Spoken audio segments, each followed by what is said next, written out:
जी साहब, जैसे कि शब बारात आने वाली है और शब बारात के आते ही एक माफिया मांगने का टूर्नामेंट शुरू हो जाता है। हर कोई कह रहा है भाई मेरे से जो गलती हो गई माफ कर देना। एसएमएस फॉरवर्ड पे फॉरवर्ड कर रहे होते हैं, तो क्या ऐसे एसएमएस कर देने से माफी हासिल हो जाती है?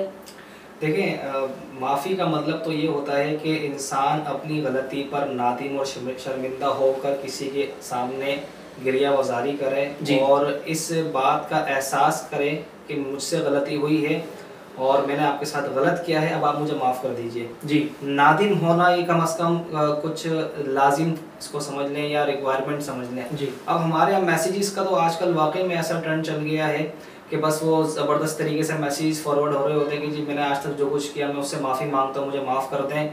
ये एक मैं समझता हूँ कि रस्मी माफ़ी है। जी, यानी गोया कि पूरा साल आप लोगों को सरेआम किसी के भी सामने उल्टे सीधे अल्फाज कह लो, उनकी दिल आज़ारियाँ कर लो, इज्जतों की धज्जियाँ उड़ा दो, जी, सरेआम सब कुछ करें और बस फिर उसके बाद खलवत में एक मैसेज करके माफ़ी मांग लेगी जी बस मुझे माफ़ कर दीजिएगा।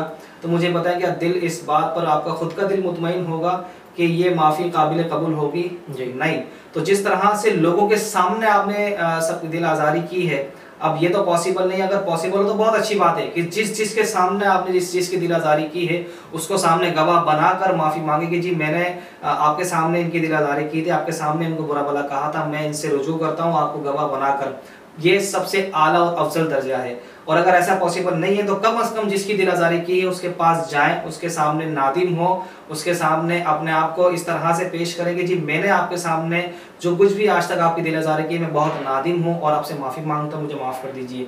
इस तरह से अगर हम माफ़ी मांगेंगे तो इंशाल्लाह माफ़ करने वाला भी माफ़ करेगा और कहीं ना कहीं दिल भी मुतमईन होगा कि वाकई में मैंने जो कुछ भी किया वो गलत किया और मैं इंशाल्लाह आज के बाद ऐसा नहीं करूँगा। सिर्फ मैसेजेस से माफ़ी मांग लेना बस एक रस्मी माफ़ी होगी, हमें चाहिए कि हम इस पर गौर करें। और मैसेज भी जब कर रहे होते हैं तो पता भी नहीं होता कि किस किस के पास मैसेज गया। तो आपने करना क्या है कि आप जिसे मैसेज कर रहे हो कम से कम आपको पता हो कि मैं किससे माफ़ी मांग रहा हूं, और कोशिश तो ये करें कि इस मैसेज वाले ट्रेंड को ही ख़त्म करके हम मिल के एक दूसरे से माफ़ी मांगें और अपने सारे गिले शिकवे ख़त्म करके हम एक बार फिर उसी तरह प्यार और मोहब्बत से रहें।